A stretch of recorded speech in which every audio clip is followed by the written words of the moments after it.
Hey everyone! Today I'm going to show you how to crop an image in Photoshop. Let's get started. Select the crop tool. You can find it in the toolbar on the left side of the screen. Once you have the crop tool selected, you'll see a crop box appear around your image. You can adjust the size of the crop box by clicking and dragging the handles at the corners and edges of the box. Move the crop box until it encompasses the part of the image you want to keep. If you want to crop your image to a specific aspect ratio, you can do that too. In the options bar at the top of the screen, you'll see a drop-down menu labeled Ratio.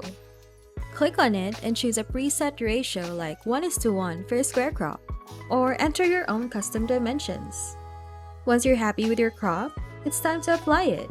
You can do this by pressing the Enter key on your keyboard. Photoshop will crop your image to the selected area.